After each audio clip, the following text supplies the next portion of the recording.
किस्से कहानियाँ।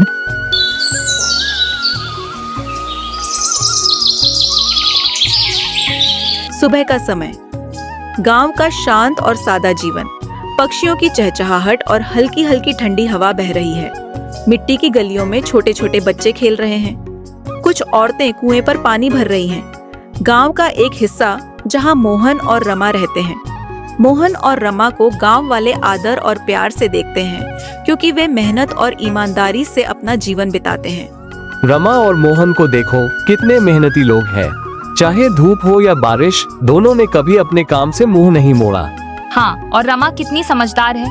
उसने कई बार अपनी बुद्धिमानी से बड़ी समस्याएं हल की हैं। और मोहन, वो तो अपनी सादगी और मेहनत के लिए पूरे गांव में जाना जाता है।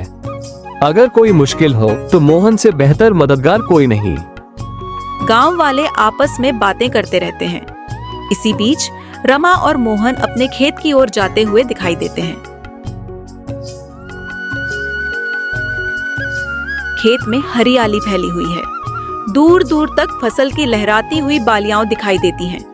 मोहन और रमा खेत के एक कोने में काम कर रहे हैं। सूरज तेज है, लेकिन दोनों बिना किसी शिकायत के अपने काम में जुटे हुए हैं। मोहन, देखो इस बार फसल कितनी अच्छी लग रही है।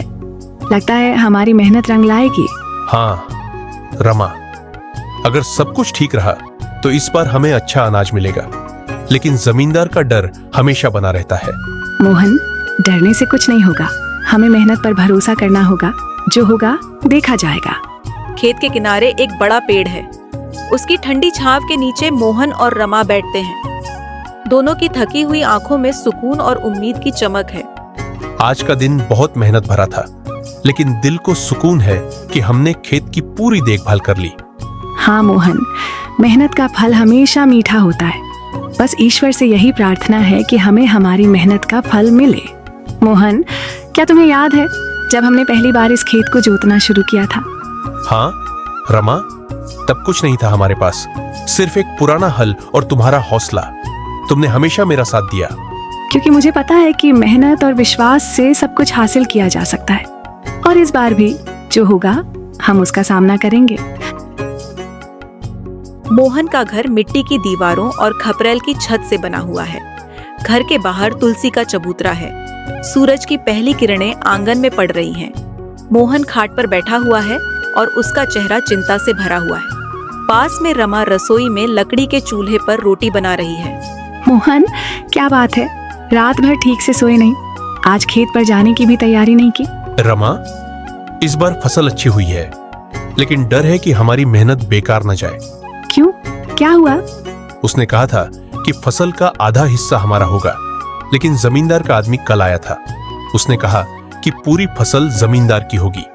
वो कहता है कि खेत उसकी जमीन पर है तो फसल भी उसकी है। ये तो सरासर अन्याय है। हर साल हमारी मेहनत का फायदा वो उठाता है। लेकिन हमारे पास कोई रास्ता नहीं है। अगर विरोध करेंगे तो वो हमें यहाँ से निकाल देगा। रमा कुछ देर चुप रहती है, फिर उसके चेहरे पर आत्मविश्वास झलकता है। वह मोहन के पास बैठ जाती है। मोहन, हर समस्या का हल होता है। इस बार जमींदार की चालाकी काम नहीं आएगी। तुम खेत की देखभाल करो, बाकी मुझ पर छोड़ दो। पर तुम क्या करोगी? जो करना होगा वो समय आने पर पता चल जाएगा। अगले दिन सुबह का समय, मोहन और रमा खेत पर पहुंचते हैं। चारों ओर हरी भरी फसलें लहरा रही हैं। खेत में आलू, मूली और गाजर लगी हुई है। बैल हल खींच रहे हैं और मोहन खेत जोत रहा है। रमा मिट्टी छान रही है और पास ही बीजों की देखभाल कर रही है। थोड़ी देर बाद मोहन बैलों को रोकता है। रमा, इस बार फसल देखकर दिल खुश हो रहा है, लेकिन जमींदार की बात सोचकर मन भारी हो जाता है। मेहनत करने वालों का हक कोई छीन नहीं सकता। हमें बस अपना काम करना है। रमा बैलों से कहती है, तुम भी तो हमारे साथी हो। तुम्हारी मेहनत के बिना ये खेत कैसे उपजता? रमा, कभी कभी सोचता हूँ कि हमारी मेहनत का असली मूल्य हमें क्यों नहीं मिलता। दोपहर हो जाती है। दोनों पेड़ की छांव में बैठकर बातें कर रहे हैं। मोहन, इस बार हमने ऐसी फसलें उगाई हैं जो जमीन के नीचे होती हैं। हाँ, आलू, गाजर और मूली। यही तो हमारी जीत का रास्ता है। लेकिन कैसे? जमींदार को उसकी ही चाल में फंसाना होगा। अगर वो जमीन के ऊपर का हिस्सा चाहता है तो उसे वहीं देंगे। शाम का समय है। गांव की चौपाल पर हलचल है। गांव के बुजुर्ग, महिलाएं और कुछ बच्चे भी आसपास बैठे हैं। मोहन और रमा खेत से लौटकर सीधे चौपाल पर आते हैं। मोहन के चेहरे पर चिंता साफ झलक रही है, जबकि रमा आत्मविश्वास से भरी हुई है। मोहन, सुना है कि जमींदार इस बार भी तुम्हारी फसल हड़पने की योजना बना रहा है। हाँ काका, इस बार उसने साफ साफ कह दिया है कि फसल उसकी होगी। ये तो सरासर अन्याय है। हम जमीन पर मेहनत करते हैं और हमारी मेहनत का फल जमींदार खा जाता है। ताकत से बड़ी होती है बुद्धि। अगर हम डर कर बैठ गए तो हमारी मेहनत यूं ही बर्बाद होती रहेगी। लेकिन रमा, हम करेंगे क्या? उसके पास तो आदमी भी हैं और पैसे भी। जमींदार जितना चालाक है उतना ही लालची भी, और लालच हमेशा हार की वजह बनता है।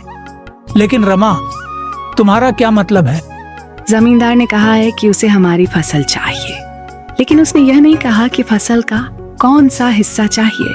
अगर हमें चालाकी से काम लेना है तो हमें उसकी शर्तों को उसके ही खिलाफ इस्तेमाल करना होगा। इस लड़ाई में सिर्फ हमारी जीत नहीं होगी। ये लड़ाई हर उस किसान के लिए है जिसकी मेहनत का फल कोई और ले जाता है। रमा सही कह रही है। हमें अपनी मेहनत के लिए लड़ना होगा। अगर हम डर गए तो हमारी अगली पीढ़ी भी यही अन्याय झेलेगी। रमा, तुमने तो गांव वालों में नई उम्मीद जगा दी, लेकिन सच कहूं, तुम्हारी योजना समझ में नहीं आई। योजना का हर कदम समय आने पर पता चलेगा। अभी तुम्हें बस इतना करना है कि मेरी बातों पर भरोसा रखना। अगले दिन जमींदार का दरबार बड़ा और भव्य है। जमींदार ऊंचे सिंहासन पर बैठा है। चारों ओर उसके नौकर चाकर खड़े हैं। मोहन और रमा दरबार में दाखिल होते हैं। रमा आत्मविश्वास से भरी हुई है। सुनो सभी लोग, इस बार मैं अपनी जमीन के हक के लिए कोई भी समझौता नहीं करूंगा। हर किसान से मुझे वही मिलेगा जो मैं चाहता हूं, और कोई भी इस नियम को तोड़ने की कोशिश करेगा वह मुझसे बुरा नहीं पाएगा। मोहन, इस बार तुम्हारी फसल मेरी होगी। जमीन मेरी है तो फसल भी मेरी। महाराज, हमारी मेहनत की बात छोड़ो। जो जमीन मेरी है, जमीन पे उगी हर चीज मेरी है, वो सब मेरा है। महाराज, अगर आपकी जमीन है तो आपकी फसल भी होनी चाहिए, लेकिन क्या ये सही नहीं होगा कि जमीन से ऊपर का हिस्सा आपका और नीचे का हमारा? औरत, तुम मुझे बेवकूफ समझती हो? मुझे मंजूर है। आखिर मुझे जमीन से ऊपर की फसल चाहिए।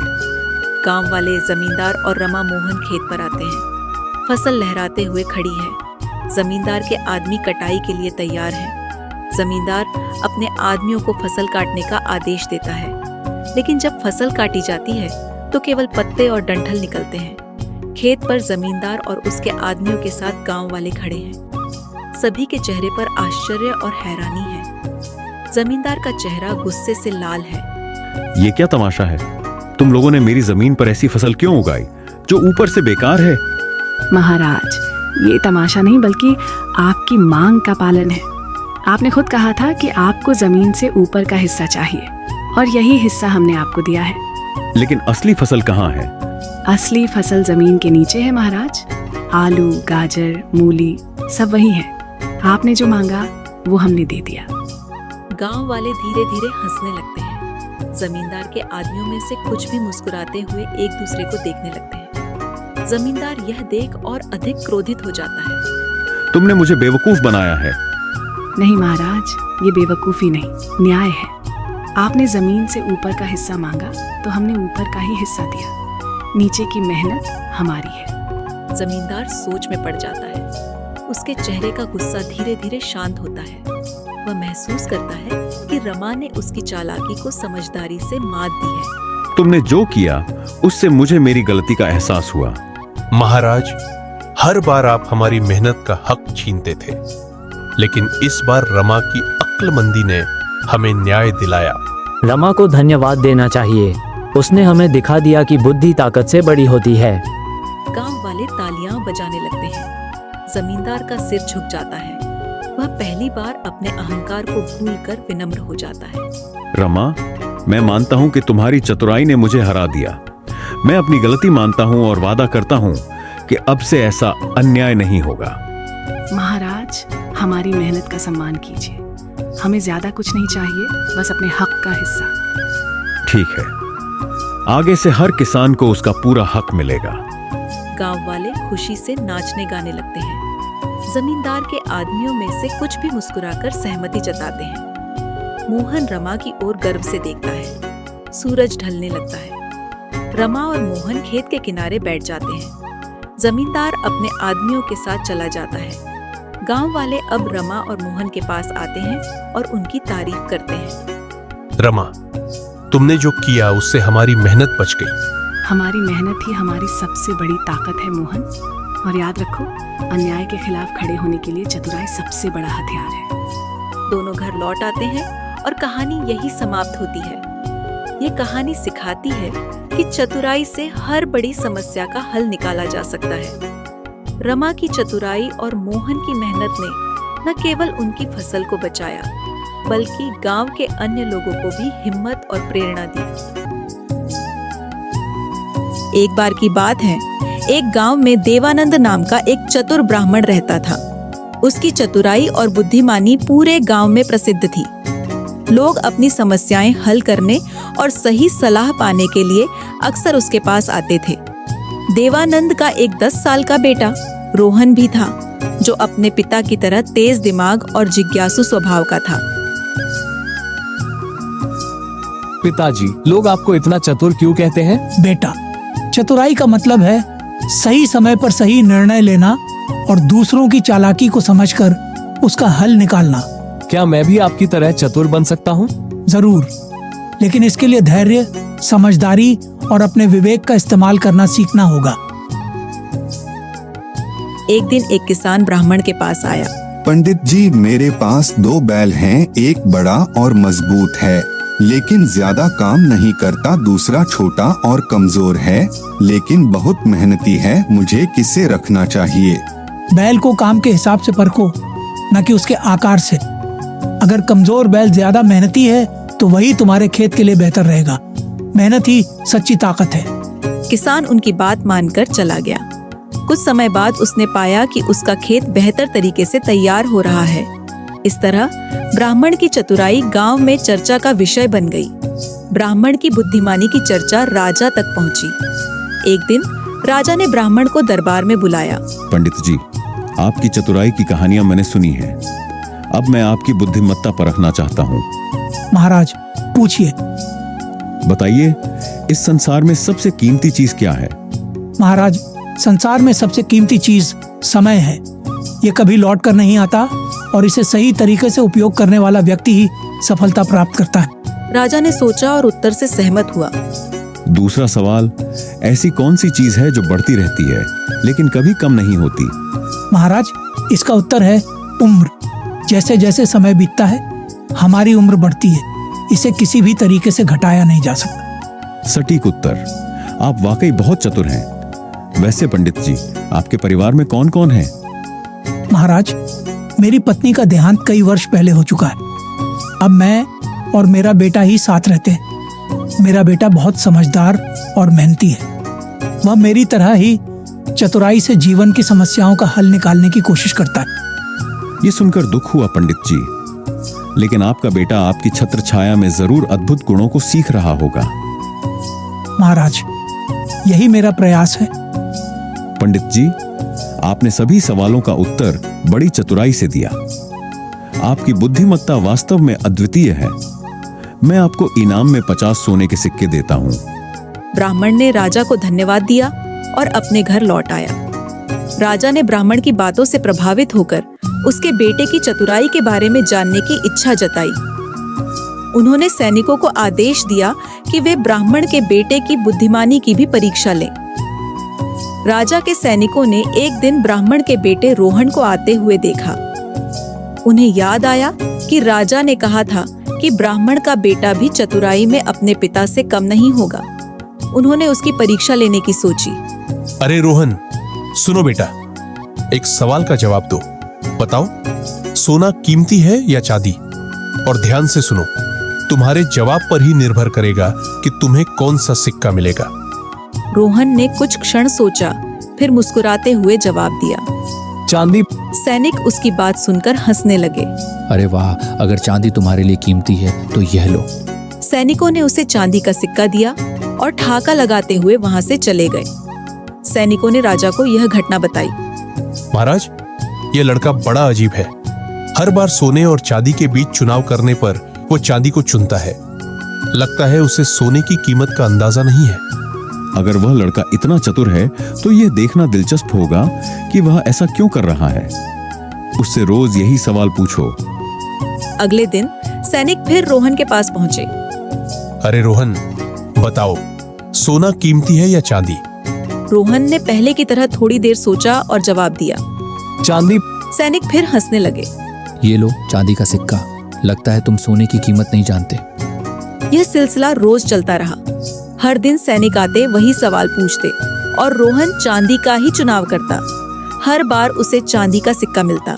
1 महीने बाद सैनिकों ने राजा को बताया कि लड़का हमेशा चांदी का ही चयन करता है।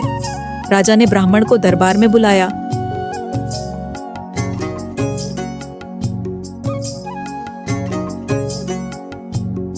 पंडिता जी, आपके बेटे की चतुराई को लेकर सवाल उठ रहे हैं। उसने हर बार चांदी का सिक्का क्यों चुना, जबकि सोना अधिक मूल्यवान है?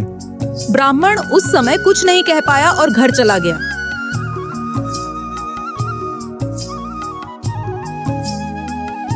ब्राह्मण ने घर आकर अपने बेटे से पूछा, रोहन, सैनिक हर दिन तुमसे सोने और चांदी के बारे में सवाल पूछते हैं। तुम हर बार चांदी का सिक्का क्यों लेते हो? क्या तुम्हें पता नहीं कि सोना अधिक मूल्यवान है?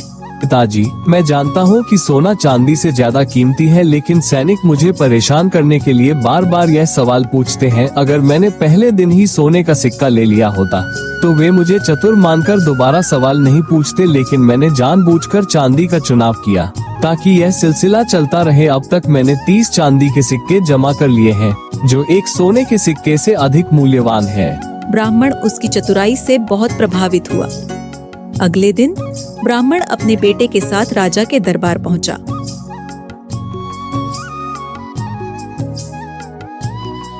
महाराज, मेरा बेटा जानबूझकर चांदी का सिक्का लेता रहा। वह समझ गया था कि सैनिक उसे बार बार परेशान कर रहे हैं। उसने इस चतुराई से 30 चांदी के सिक्के जमा किए, जो एक सोने के सिक्के से अधिक मूल्यवान है। राजा ने यह सुनकर ठहाका लगाया। वाह पंडित जी, आपका बेटा वास्तव में चतुर है। उसने अपनी बुद्धिमत्ता और धैर्य से यह साबित कर दिया। रोहन, तुमने अपनी चतुराई से हमें प्रभावित किया है। यह सोने की थैली तुम्हारे लिए इनाम है। तुमने साबित कर दिया कि बुद्धिमत्ता केवल उम्र पर निर्भर नहीं करती।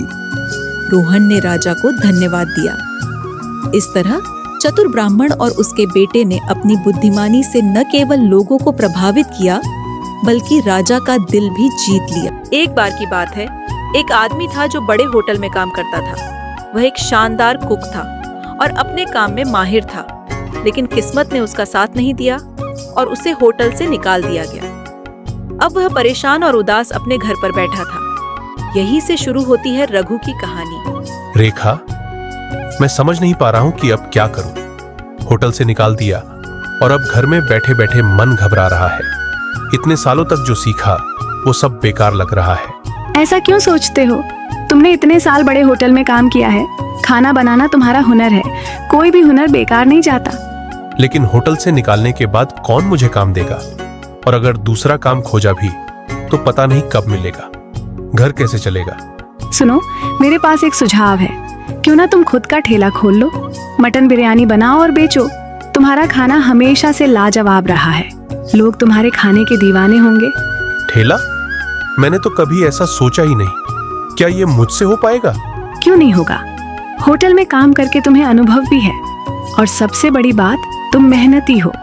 ठेले पर शुरुआत करो। अगर तुम्हारा खाना अच्छा होगा तो लोग खुद ब खुद आएंगे। लेकिन इसके लिए पैसे कहाँ से आएंगे? ठेला और सामान खरीदने के लिए भी तो चाहिए। हमारे पास थोड़ी बहुत बचत है और शुरुआत में ज्यादा खर्चा नहीं होगा।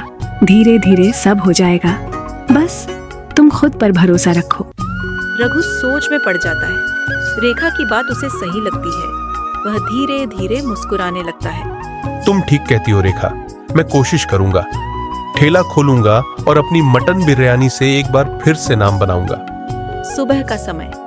रघु और रेखा ने एक छोटा सा ठेला तैयार किया है। ठेले पर लिखा है रघु मटन बिरयानी। पास में गैस चूल्हा जल रहा है और बड़े बर्तन में मटन बिरयानी बन रही है। गर्मा गर्म बिरयानी की खुशबू हवा में फैल रही है। लोग ठेले के पास से गुजरते हुए रुक रुक कर खुशबू की तारीफ कर रहे हैं। देखना रघु, तुम्हारी बिरयानी की खुशबू ही काफी है, लोग इसे खींचे चले आएंगे। उम्मीद करता हूँ रेखा, ये हमारी पहली कोशिश है, बस सब अच्छा हो जाए। ठेले के पास एक ग्राहक जिसका नाम मोहन है आता है। वह खुशबू से आकर्षित होकर रुकता है। भाई साहब, क्या खुशबू है, मुंह में पानी आ गया। ये मटन बिरयानी है क्या? जी हाँ, मटन बिरयानी ही है, ताजा और गर्मा गर्म। खाकर देखिए, ऐसा स्वाद कहीं और नहीं मिलेगा। अच्छा, ये तो बड़ी बात कह दी आपने। ठीक है, एक प्लेट लगाइए, लेकिन पहले ये बताइए बिरयानी में क्या खास है? खासियत ये हमारी मेहनत और प्यार से बनी है। मटन सबसे ताजा है और मसाले घर के ही बनाए हुए हैं। और सबसे बड़ी बात, ये होटल के खाने जैसा स्वाद देगी, लेकिन दाम बिल्कुल सस्ते। अरे वाह, कीमत की बात सुनकर अच्छा लगा। वैसे आप पहले कभी नहीं दिखे, नया ठेला है? जी, आज ही शुरू किया है। मैं पहले एक बड़े होटल में कुक था, लेकिन अब सोचा कि अपना काम शुरू करूं। होटल में काम किया है? फिर तो स्वाद शानदार ही होगा। ठीक है, जल्दी से एक प्लेट दीजिए। रघु जल्दी से एक प्लेट बिरयानी तैयार करता है और मोहन को देता है। मोहन बिरयानी का पहला निवाला खाता है। उसके चेहरे पर संतुष्टि के भाव आते हैं। वाह, क्या स्वाद है, मसाले बिल्कुल सही, मटन इतना नरम कि मुंह में घुल रहा है। सच में ऐसा बिरयानी का स्वाद मैंने कभी नहीं चखा। धन्यवाद भैया, आपको स्वाद अच्छा लगा तो और लोगों को भी बताइएगा। बताऊंगा, क्यों नहीं। ऐसा स्वाद तो सबको चखना चाहिए। लेकिन हाँ, एक सलाह है। जी जरूर बताइए। ठेले को साफ सुथरा और मसालों की क्वालिटी हमेशा ऐसी ही रखिएगा। ग्राहक ईमानदारी और स्वाद के लिए आते हैं, ये बनाए रखिएगा और आपका ठेला बहुत चलेगा। आपने बिल्कुल सही कहा, मैं इसे हमेशा ध्यान में रखूंगा। धन्यवाद। ठीक है, अब मैं चलता हूँ, लेकिन शाम को फिर आऊंगा बिरयानी खाने और अपने दोस्तों को भी लाऊंगा। देखा, हमारा पहला ग्राहक कितना खुश होकर गया। बस ऐसे ही मेहनत करते रहो। धीरे धीरे ठेले पर और ग्राहक आने लगते हैं। खुशबू से खिंचे लोग रघु की बिरयानी खाने के लिए रुकते हैं। हर कोई बिरयानी की तारीफ करता है। रघु और रेखा के चेहरे पर संतोष और खुशी के भाव साफ झलकते हैं। शाम का समय। रघु और रेखा थके हुए लेकिन खुश नजर आ रहे हैं। दोनों घर में आते हैं। आज का दिन तो बहुत अच्छा रहा, है ना? ठेले पर इतने लोग आए, सबने बिरयानी की तारीफ की। हाँ रेखा, तुम्हारे सुझाव ने सच में मेरी जिंदगी बदल दी। जो उम्मीद नहीं थी वो आज सच हो गई। मैंने कहा था ना, तुम्हारी मेहनत और हुनर कभी बेकार नहीं जाएगा। बस इसी तरह लगे रहो, आगे और अच्छा होगा। लेकिन आज का दिन जितना अच्छा था, उतनी ही मेहनत भी करनी पड़ी। सुबह से खड़ा खड़ा शरीर टूट गया है, लेकिन दिल को जो खुशी मिली वो थकान के आगे कुछ भी नहीं। ठीक कहा। और देखो, आज की कमाई से हमारे घर का खर्च आराम से चल जाएगा। सिर्फ घर का खर्च नहीं, अगर ऐसे ही चलता रहा तो जल्द ही हम ठेले से कुछ बड़ा कर पाएंगे। हाँ, लेकिन अभी ज्यादा सोचने की जरूरत नहीं। पहले ठेले को और मजबूत बनाओ। ग्राहक खुश रहेंगे तो हमारा नाम और फैलेगा। कुछ ही हफ्तों में रघु और रेखा का ठेला मशहूर हो गया। हर दिन भीड़ बढ़ती गई और उनकी बिरयानी का स्वाद दूर दूर तक मशहूर हो गया। कमाई इतनी अच्छी हुई कि कुछ महीनों में रघु ने ठेले को छोड़कर अपना ढाबा खोल लिया। देखो रेखा, हमने ठेले से शुरुआत की और आज हमारा अपना ढाबा है। ये सब तुम्हारी समझदारी और हमारी मेहनत का नतीजा है। हाँ, लेकिन अभी भी मेहनत जारी रखनी होगी। ग्राहकों को हमेशा खुश रखना है। रघु ने ढाबे के काम में मदद के लिए एक आदमी को काम पर रखा है। उसका नाम रामू है। रामू ढाबे पे आता है। रामू, आज तुम्हारा पहला दिन है, लेकिन चिंता मत करो, मैं तुम्हें धीरे धीरे सब सिखा दूंगा। जी मालिक, आप बिल्कुल निश्चिंत रहें। बताइए मुझे क्या क्या करना है। सबसे पहले ग्राहकों का सम्मान सबसे जरूरी है। उनके सामने हमेशा अच्छे तरीके से पेश आओ। दूसरा, किचन में सफाई का ध्यान रखना। मसाले और मटन का सही तरीके से इस्तेमाल करना। मालिक, आप निश्चिंत रहें, मैं आपकी उम्मीदों पर खरा उतरूंगा। रामू काम शुरू करता है और रघु उसे धीरे धीरे गाइड करता है। रघु और रामू किचन में बिरयानी तैयार कर रहे हैं। रघु भाई, तुम्हारा ढाबा खुल गया। याद है, मैं तुम्हारा पहला ग्राहक था। कैसे भूल सकता हूँ, आपके जैसे लोग ही मेरी तरक्की की वजह है। मैंने कहा था ना कि अच्छे से मेहनत करोगे और स्वाद सही रखोगे तो बहुत आगे जाओगे। लाओ, एक प्लेट बिरयानी दे दो, देखते हैं कि स्वाद पहले जैसा है या कुछ बदलाव है।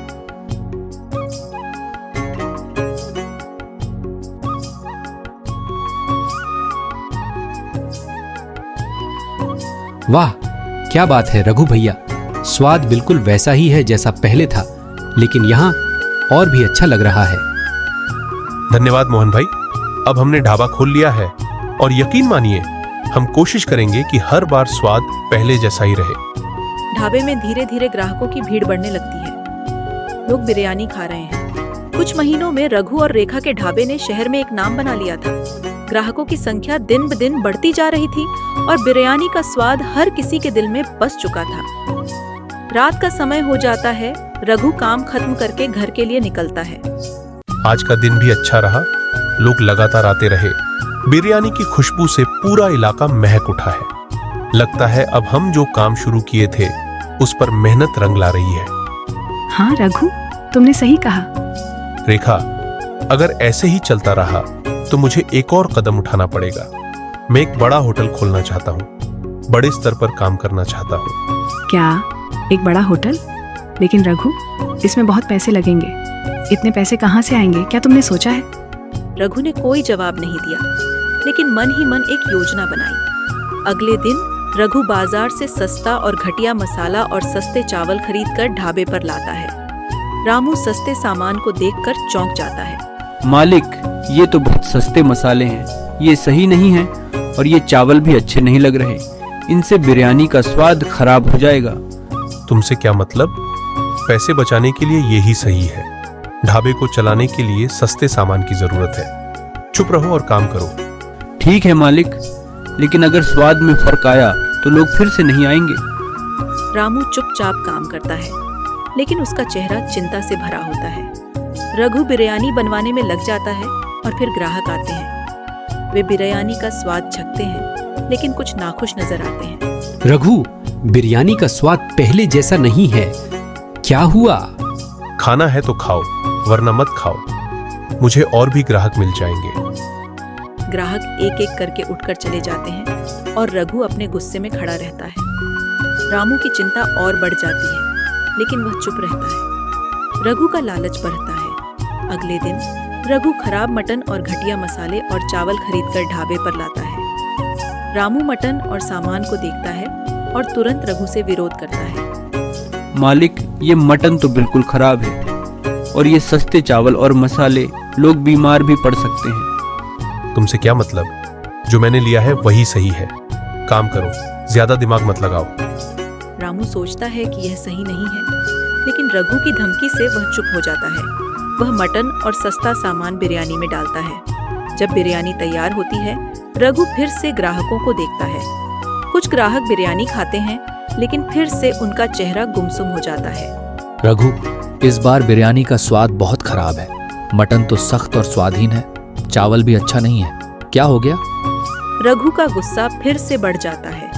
वह क्रोधित हो जाता है और ग्राहकों को जवाब देता है। तुमसे क्या मतलब? खाना है तो खाओ, नहीं तो जाकर कहीं और खाओ। मुझे इन सब की कोई परवाह नहीं है। रघु का लालच और बढ़ता है। वह सस्ते सामान से ढाबा चलाने की कोशिश करता है, लेकिन अब उसका ढाबा भी वह पहले जैसा नहीं रहा। ग्राहकों की संख्या घटने लगती है। मालिक, मुझे लगता है कि अगर हम अच्छा सामान और ताजगी का ध्यान रखें तो हमारा ढाबा और भी सफल हो सकता है। ग्राहक आकर खुशी से खाएंगे, लेकिन आप लगातार घटिया सामान लाकर सब गड़बड़ कर रहे हैं। तुम मेरे साथ बहस मत करो। अगर तुम्हें कोई दिक्कत है तो जा और कहीं और काम ढूंढो। रामू का दिल टूट जाता है और वह अपनी नौकरी छोड़ देता है। वह अपने खुद का ठेला खोलने का निर्णय लेता है। रामू अपना खुद का ठेला खोलता है और पुरानी जगह के पास ही बिरयानी बेचने लगता है। ग्राहकों का ध्यान अब रामू की बिरयानी पर जाता है। धीरे धीरे वह प्रसिद्ध हो जाता है और लोग उसे पहचानने लगते हैं। रघु ये सब देख के गुस्से में सोचने लगता है, मेरे से सीख के मेरी ही दुकान बंद करवाना चाहता है। इसे तो मजा चखाना होगा। अगले दिन रामू अपने ठेले को तैयार कर रहा होता है और पानी भरने के लिए जा रहा होता है। इसी दौरान रघु, जो पास ही खड़ा था, चुपके से रामू के मसालों में कीड़े डाल देता है। फिर वह जोर जोर से शोर मचाने लगता है ताकि लोग उसकी तरफ आ जाएं। सुनिए सुनिए, रामू के ठेले की बिरयानी में कीड़े हैं। देखिए कैसे वह गंदा खाना बेच रहा है। ये बिरयानी खाने से आप सब बीमार पड़ सकते हो। रघु की आवाज सुनकर लोग इकट्ठा होने लगते हैं और रामू के ठेले की तरफ देखने लगते हैं। रामू वापस आता है और देखता है कि लोग उसकी बिरयानी के बारे में शिकायत कर रहे हैं। वह जल्दी से समझ जाता है कि रघु ने चालाकी से कीड़े डाले हैं। रघु, ये काम तुम्हारा है ना? तुमसे उम्मीद नहीं थी कि तुम इतनी नीच हरकत करोगे। हाँ, मैंने किया तो क्या? तुम मेरे ग्राहक छीन रहे हो। तुम्हारे ठेले के कारण मेरा ढाबा बंद होने की कगार पर है। रघु भाई, मैंने ईमानदारी से मेहनत की है। लोगों का भरोसा जीतने में समय लगता है। तुमने अपना ढाबा खुद खराब किया अपनी लालच की वजह से। लालच? ये व्यापार है और व्यापार में सब जायज है। नहीं, व्यापार में ईमानदारी और स्वाद का महत्व है। तुमने अपने ग्राहकों के साथ गद्दारी की और अब मेरी मेहनत बर्बाद करने पर तुले हो। अगले दिन सुबह का समय, रघु अपनी आदत के अनुसार बाजार से सस्ता और खराब मटन खरीद रहा होता है। यह सब मोहन देख लेता है। अरे, ये तो वही रघु है तो ये खराब मटन खरीदकर लोगों की सेहत से खिलवाड़ कर रहा है। मोहन गांव के कुछ लोगों को लेकर रघु के ढाबे पर पहुंचता है। गांव वाले रघु की हरकतों से पहले ही परेशान थे और अब गुस्से में भर जाते हैं। देखो भाइयों, ये रघु खराब मटन खरीद रहा है और हमें धोखा देकर खिलाता है। इसीलिए इसकी बिरयानी में पहले जैसा स्वाद भी नहीं रहा। नहीं नहीं, ऐसा कुछ नहीं है। तुम लोग गलत समझ रहे हो। मैं बस सस्ता माल खरीद रहा था, लेकिन वह खराब नहीं है। मोहन और गांव वाले ढाबे के अंदर जाकर मटन और मसालों की जांच करते हैं। वे देखते हैं कि सभी सामग्री खराब और बासी है। सभी लोग गुस्से में भर जाते हैं। गांव के एक व्यक्ति ने तुरंत पुलिस को फोन किया। थोड़ी देर में पुलिस वहां पहुंचती है। पुलिस रघु को हथकड़ी पहनाकर अपनी गाड़ी में ले जाती है।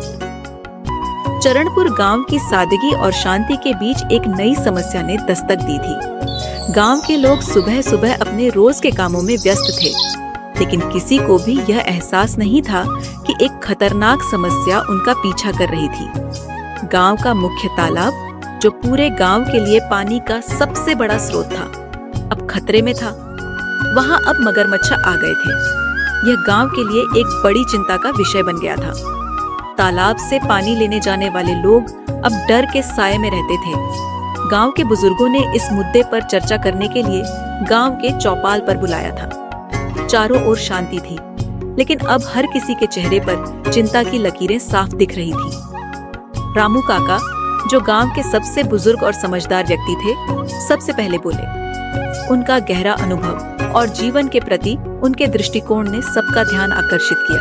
देखो, यह मगरमच्छ कहाँ से आए? पहले से ही बहुत दिक्कतें थीं। अब तो पानी तक लेने जाना मुश्किल हो गया है। ये तालाब हमारे लिए जीवन की तरह है।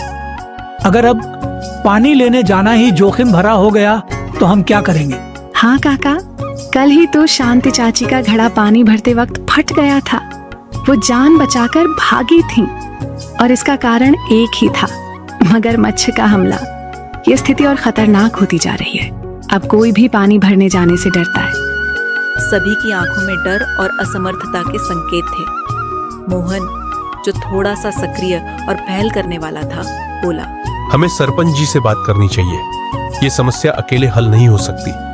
हम सबको मिलकर ही इस पर कड़ी कार्रवाई करनी होगी। मोहन की बात पर सभी की नजरें सरपंच की ओर मुड़ गईं। अगर कोई इस मुद्दे का हल निकाल सकता था तो वो सिर्फ सरपंच ही हो सकते थे। चौपाल पर चर्चा के बाद सबने सरपंच के पास जाने का फैसला किया। सरपंच गांव के सबसे बड़े नेता और समझदार व्यक्ति थे, जिनके पास हर समस्या का समाधान होता था।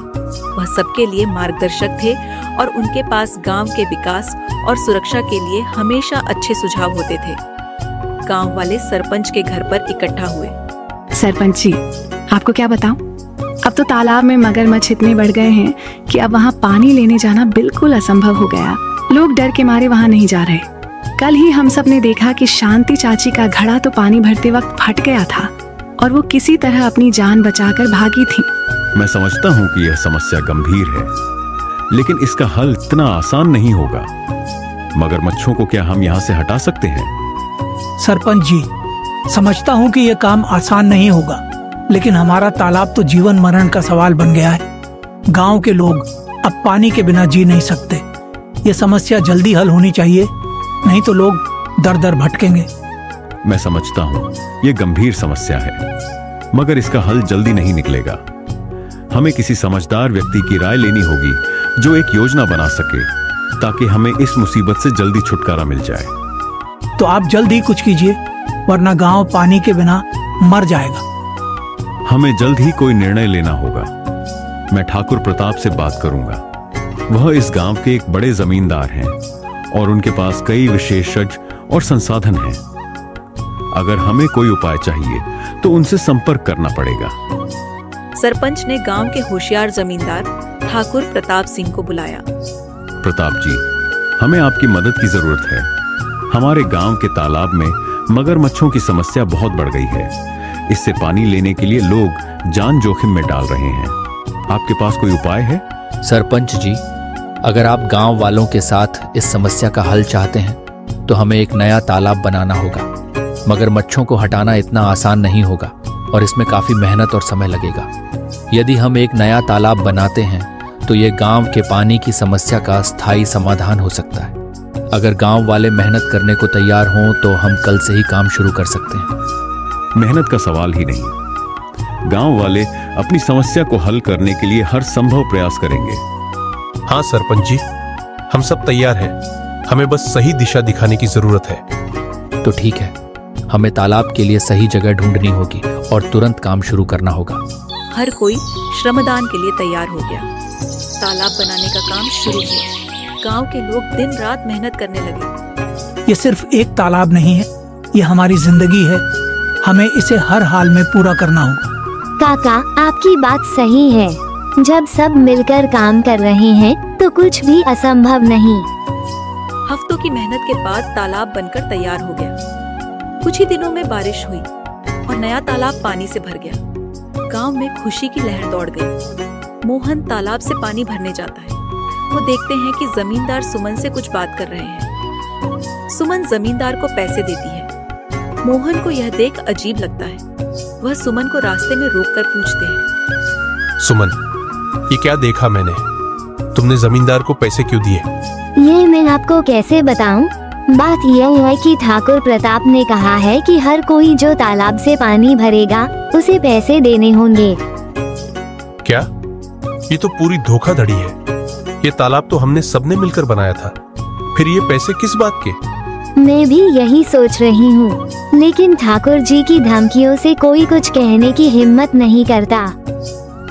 अब और चुप नहीं बैठ सकते। मुझे खुद ठाकुर प्रताप से बात करनी होगी। देखते हैं वो मुझसे पैसे कैसे मांगता है। मोहन तालाब से पानी भरने जाते हैं। जैसे ही वह घड़ा भरते हैं, ठाकुर प्रताप वहां आ जाते हैं। ओह मोहन, पानी भर लिया, अब पैसे निकालो। पैसे? ये तालाब तो गांव वालों का है। हमने सबने मिलकर इसे बनाया है। पैसे क्यों दूं? ये तालाब मेरे निर्देश पर बना है। मेरी देख रेख और मेहनत के बिना यह मुमकिन नहीं था, इसलिए इसका मालिक मैं हूँ और पानी का उपयोग करने के लिए पैसे देने ही होंगे। प्रताप, तुम गांव वालों का हक नहीं छीन सकते। ये तालाब सबका है, तुम्हारा अकेले का नहीं। अगर तुमने ये नाटक बंद नहीं किया तो मैं सबको सच बता दूंगा। हिम्मत मत करना मोहन, अगर तुमने किसी से कुछ भी कहा तो अंजाम बुरा होगा। ये तालाब मेरा है और मेरी बात को चुनौती देने की कोशिश भी मत करना। मोहन डर जाता है और प्रताप को पैसे दे देता है और गुस्से में अपने घड़े के साथ वहां से चले जाते हैं। मोहन ठाकुर प्रताप से हुई बातचीत के बाद अपने घर लौटते हैं। उनके चेहरे पर चिंता साफ झलक रही है। उनकी पत्नी गीता उन्हें इस हालत में देखकर सवाल करती है, क्या हुआ मोहन, आप इतने परेशान क्यों लग रहे हैं? क्या तालाब से पानी नहीं भर पाए? पानी तो भर लिया, लेकिन ये पानी अब हमारे लिए मुफ्त नहीं रहा। ठाकुर प्रताप ने हर किसी से पैसे वसूलने का फरमान जारी कर दिया है। वह कहता है कि तालाब उसका है। जब मैंने विरोध किया तो उसने मुझे धमकी दी। धमकी? ये तो सरासर अन्याय है। आपने सरपंच जी को ये बात बताई? कैसे बताऊं गीता? अगर मैंने कुछ कहा तो प्रताप हमारा जीना मुश्किल कर देगा। वह सिर्फ पैसे मांगने तक सीमित नहीं रहेगा, वह हमारे परिवार को नुकसान पहुंचा सकता है। लेकिन मोहन, ये तो गलत है। गांव वालों की मेहनत पर वह ऐसे हक कैसे जमा सकता है? मुझे भी यह खल रहा है गीता, लेकिन डर के मारे कुछ कहने की हिम्मत नहीं हो रही। सरपंच को बताने का मतलब है प्रताप की दुश्मनी मोल लेना। मोहन और गीता की बातचीत को उनका 12 साल का बेटा गोलू पर्दे के पीछे से सुन लेता है। वह चुपचाप सब समझ जाता है और तय करता है कि वह सरपंच को सब कुछ बताएगा। गोलू अगले दिन सुबह सरपंच जी के घर पहुंचता है। सरपंच अपने आंगन में बैठकर चाय पी रहे होते हैं। गोलू को देखकर वह मुस्कुराते हैं। अरे गोलू, इस समय यहाँ सब ठीक तो है? सरपंच जी, मुझे आपसे कुछ जरूरी बात करनी है। बोलो बेटा, क्या बात है? सरपंच जी, मेरे बाबा और अम्मा ने रात को बात की थी। बाबा ने बताया कि ठाकुर प्रताप तालाब से पानी लेने के बदले पैसे मांग रहे हैं। जब बाबा ने मना किया तो उन्होंने धमकी दी। बाबा और अम्मा डर के कारण आपको बताने की हिम्मत नहीं कर पाए, लेकिन यह सही नहीं है। क्या प्रताप गांव वालों से पैसे वसूल रहा है और धमकी भी दे रहा है? जी सरपंच जी, मैंने सब अपनी आंखों से देखा और कानों से सुना। मैं ये बात आपको बताने आया हूँ क्योंकि बाबा और अम्मा डर रहे हैं। तुमने बहुत बड़ी बात की है बेटा। तुम्हारा यह साहस गांव को इस अन्याय से बचाएगा। अब यह मामला मैं खुद संभालूंगा। सरपंच जी गोलू की बात सुनकर तुरंत चौपाल बुलाने का फैसला करते हैं। गांव वासियों, आज हम सब एक बेहद महत्वपूर्ण मुद्दे पर चर्चा करने के लिए यहाँ इकट्ठा हुए हैं। पिछले कुछ दिनों में हमारे गांव के तालाब से पानी भरने के बाद जो कुछ भी हो रहा था वह एक बड़ी साजिश का हिस्सा था।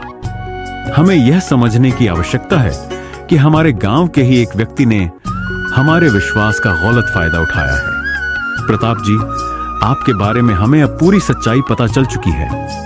आपने हमारे गांव की मेहनत और हमारे लोगों की समस्याओं का फायदा उठाया है। यह तालाब जो हमने सब मिलकर बनाया था, उस पर अब आपका कब्जा है। आपने हर आदमी से पानी लेने के बदले पैसे मांगने शुरू कर दिए। क्या यह हमारी मेहनत का तोड़ है? प्रताप, तेरा यह काम सरासर धोखा है। यह तालाब हमारी मेहनत से बना है, तेरा इस पर कोई अधिकार नहीं है। हम सब मिलकर इसे बनाए हैं और अब तू हमें पानी लेने के लिए भी पैसे मांग रहा है।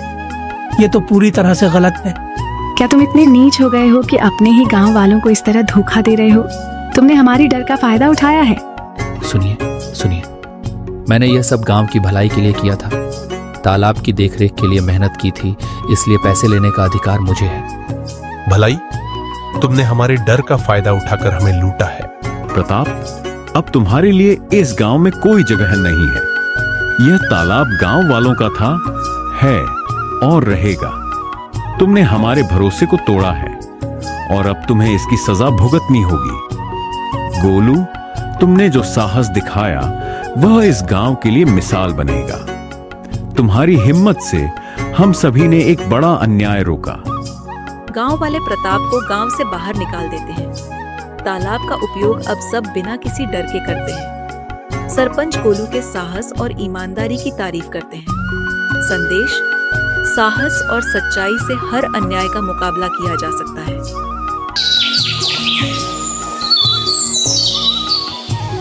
रघु और मोहन नाम के दो भाई एक छोटे से गांव में रहते थे। रघु बड़ा और शांत स्वभाव का था, लेकिन ज्यादा पढ़ा लिखा नहीं था। वहीं मोहन छोटा, जिज्ञासु और नटखट था।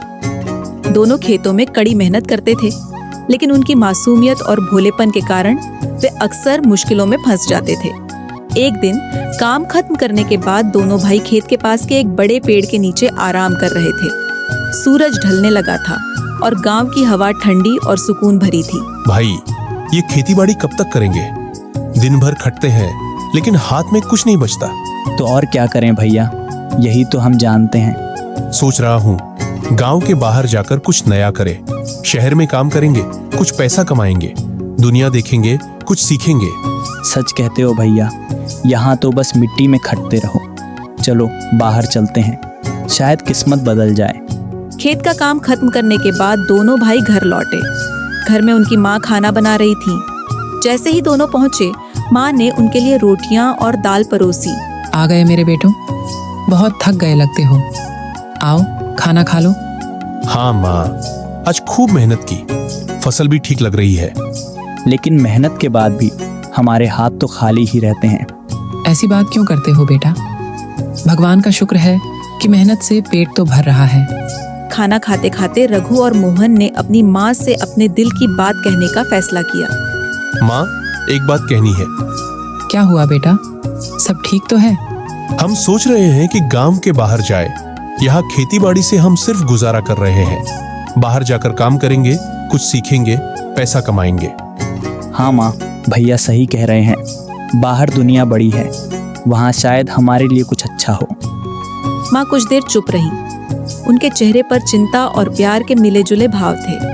बेटा, मैं जानती हूँ कि तुम दोनों मेहनती हो, लेकिन बाहर की दुनिया बहुत बड़ी और मुश्किल है। मैं कैसे तुम्हें अकेले जाने दूँ? माँ, हम छोटे बच्चे नहीं हैं। हम साथ रहेंगे, एक दूसरे का ध्यान रखेंगे और हर महीने आपको पैसे भी भेजेंगे। हाँ माँ, आप चिंता मत करो। हम अपनी किस्मत आजमाने जा रहे हैं। अगर कुछ नहीं हुआ तो वापस आ जाएंगे। माँ की आंखों में आंसू आ गए, लेकिन उन्होंने अपने बेटों का हौसला नहीं तोड़ा। ठीक है बेटा, अगर तुम्हें लगता है कि तुम्हारी किस्मत बाहर है तो जाओ, लेकिन याद रखना, ईमानदारी और मेहनत से बढ़कर कुछ नहीं। अपनी माँ की बात हमेशा याद रखना। दोनों भाई खुशी से माँ के गले लग गए। हम आपको निराश नहीं करेंगे माँ। हाँ माँ, हम जरूर कुछ बड़ा करेंगे। अगली सुबह दोनों भाइयों ने अपनी सारी बचत इकट्ठा की, थोड़ा सा सामान बांधा और माँ का आशीर्वाद लेकर गांव से निकल पड़े। उनकी आंखों में बड़े सपने और दिल में नए जोश का जुनून था। दोनों भाई कई मील चलने के बाद एक नए गांव पहुंचे। गांव में बाजार सजा हुआ था, हर तरफ चहल पहल थी। वे गांव के चौराहे पर खड़े होकर इधर उधर देखने लगे। तभी एक आदमी, जो दिखने में अमीर और प्रभावशाली लग रहा था, उनके पास आया। यह आदमी रामू था, जो असल में ठगी करने में माहिर था। अरे भाई, क्या आप लोग नए हो इस गांव में? जी हाँ, हम पहली बार आए हैं। कोई काम की तलाश में है? ओह, तो काम चाहिए। मैं इस गांव का सबसे बड़ा व्यापारी हूँ। अगर तुम मेरी मदद करो तो मैं तुम्हें अच्छा पैसा दूंगा। भैया, यह तो अच्छा मौका है, हमें काम मिल गया। रामू ने उनकी भोली सूरत देखी और मन ही मन सोचा, ये दोनों तो मेरे लिए आसान शिकार हैं। इनसे पैसे ठगना बहुत आसान होगा। देखो, मेरे पास एक योजना है। अगर तुम अपनी पूंजी मुझे दो तो मैं तुम्हारे पैसे को 2 गुना कर दूंगा। मैं तुम्हारे पैसे से सोना खरीदूंगा और कुछ दिनों में मुनाफा वापस लाकर तुम्हें दूंगा। क्या ये सच है? अरे भाई, मुझ पर भरोसा रखो। मैं यहाँ का सबसे ईमानदार आदमी हूँ। दोनों भाई उसकी बातों में आ गए और अपनी सारी बचत रामू को दे दी। तुम चिंता मत करो, 1 हफ्ते में तुम्हें 2 गुना पैसा मिलेगा। मैं अब चलता हूँ, काम में लगना है। रामू वहाँ से चला गया, लेकिन 1 हफ्ता बीतने के बाद भी वह नहीं लौटा।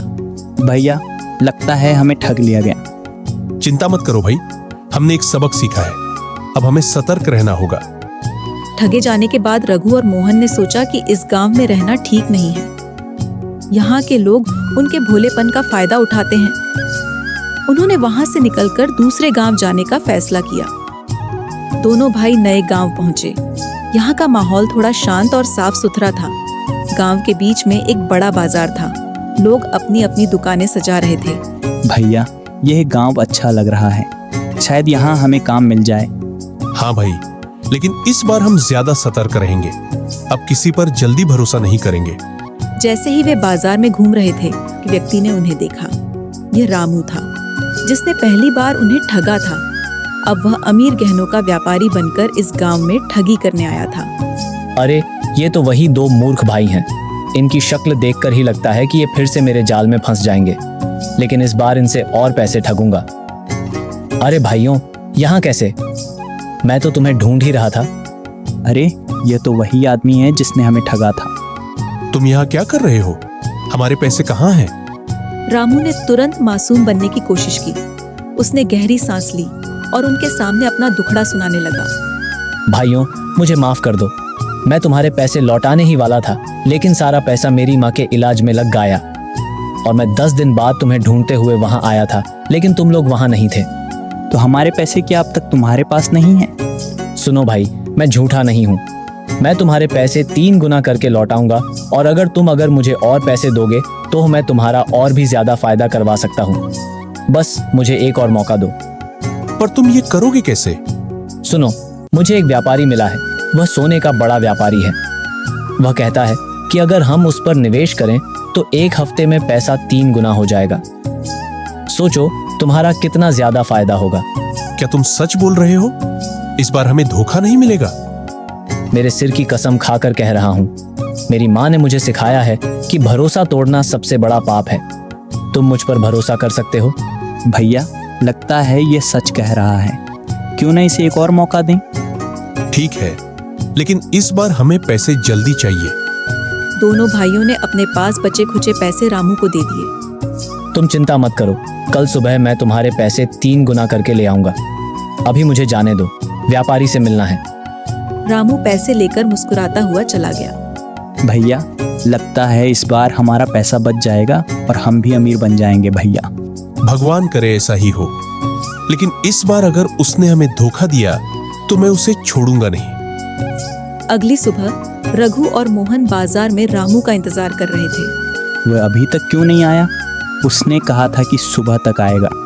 रामू रातों रात वहां से भाग चुका था। भैया, यह आदमी हमें फिर से बेवकूफ बना गया।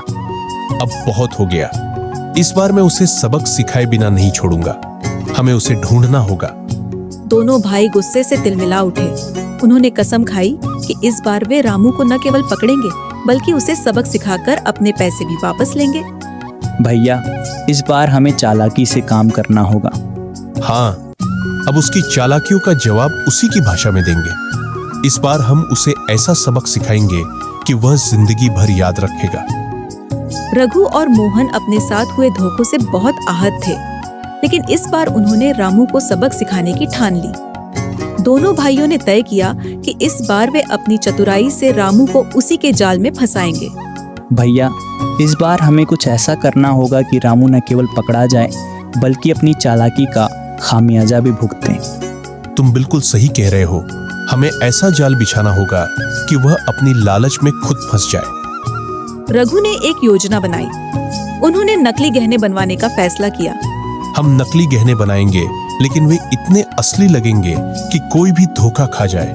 लेकिन भैया, अगर उसने हमें पहचान लिया तो? इस बार वह हमें नहीं पहचानेगा। हम ऐसा व्यवहार करेंगे कि उसे लगे हमने बड़ी संपत्ति पाई है और हमें पैसे की जरूरत नहीं। दोनों भाई गांव के एक पुराने सुनार के पास गए और चमकदार नकली गहने बनवाए। गहने इतने चमचमाते थे कि वे असली खजाने की तरह लग रहे थे। दोनों भाइयों ने पता लगाया कि रामू एक बड़े मेले में अपनी दुकान लगाकर ठगी कर रहा है। वे एक बड़ा सा बैग लेकर मेले की ओर निकल पड़े। भैया, यह बैग देखकर रामू को जरूर शक होगा कि इसमें कुछ बड़ा खजाना है। यही तो हमारी योजना है। उसे लालच में फंसने दो। अब हमारी बारी है। रामू ने दूर से ही दोनों भाइयों को आते हुए देख लिया। अरे, ये दोनों तो वही हैं। लगता है अब ये मेरे पैसे मांगने आए हैं, लेकिन इस बार मैं इन्हें फिर से फंसा लूंगा। रामू मुस्कुराते हुए उनकी ओर बढ़ा। अरे भाइयों, तुम लोग यहाँ कैसे? मैं तो तुम्हारे पैसे लौटाने ही वाला था। पैसे?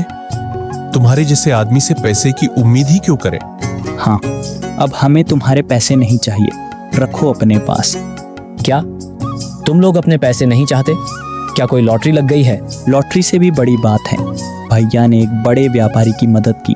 उसने हमें शाही खजाने के गहने दिए। अब हमें तुम्हारे पैसे की जरूरत नहीं। रामू की आंखें चमक उठी। शाही खजाने के गहने? क्या सच में? हाँ, और हम इन्हें बेचने आए हैं, लेकिन हमें इनसे ज्यादा फर्क नहीं पड़ता। रामू ने बैग की ओर इशारा करते हुए पूछा, क्या मैं गहने देख सकता हूँ? देखने में कोई दिक्कत नहीं, लेकिन ये गहने सस्ते में नहीं मिलेंगे। रघु ने बैग खोलकर उसमें से चमकते हुए गहने निकाले। गहने इतने असली लग रहे थे कि रामू की लालच और बढ़ गई। ये तो करोड़ों के लगते हैं। अगर मैं इन्हें सस्ते में खरीद लूं तो इन्हें बेचकर अमीर बन जाऊंगा। तो भाइयों, ये गहने कितने में दोगे? देखो, इनकी असली कीमत करोड़ों में है, लेकिन हमें जल्दी पैसे चाहिए तो 50 लाख में बेच रहे हैं। 50 लाख? ये तो बहुत ज्यादा है। ज्यादा? तुम इनकी असली कीमत जानते भी हो? यह शाही खजाने के गहने हैं। अगर नहीं खरीदने तो कोई बात नहीं, हम किसी और को बेच देंगे। रामू को लगा कि अगर वह इसे नहीं खरीदेगा तो उसका बड़ा मौका छूट जाएगा। ठीक है, मैं 50 लाख दूंगा, लेकिन तुम्हें गहने यहीं देने होंगे। हमें कोई दिक्कत नहीं, पैसे दो और गहने ले लो। रामू ने किसी तरह 50 लाख रुपए इकट्ठा किए और उन्हें दे दिए। ये लो तुम्हारे गहने, अब हमें कोई दिक्कत नहीं। हाँ, अब हम जा रहे हैं। रामू गहने पाकर बेहद खुश था। उसे लग रहा था कि उसने दोनों भाइयों को वापस से ठग लिया। अब मैं इन्हें बेचकर करोड़पति बन जाऊंगा। रामू ने गहनों को जांचने के लिए और बेचने के लिए एक सुनार के पास ले गया। सुनार ने गहने देखते ही कहा, ये गहने पूरी तरह नकली हैं, इनकी कोई कीमत नहीं। रामू का चेहरा सफेद पड़ गया। नकली? ये कैसे हो सकता है? मुझे ठगा गया। रामू ने तुरंत रघु और मोहन को ढूंढने की कोशिश की, लेकिन तब तक वे वहां से जा चुके थे। मुझे मेरी चालाकी का जवाब मिल गया।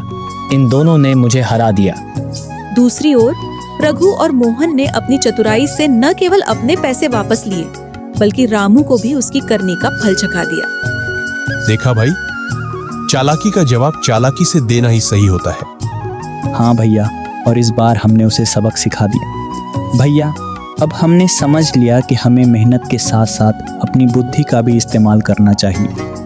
हाँ भाई, और सबसे बड़ी बात यह कि हमें किसी पर जल्दी भरोसा नहीं करना चाहिए। दोनों भाई अपने गांव लौट गए और वहां एक सफल जिंदगी बिताने लगे। सीख: कहानी सिखाती है कि सच्चाई और मेहनत के साथ साथ चतुराई भी जरूरी है।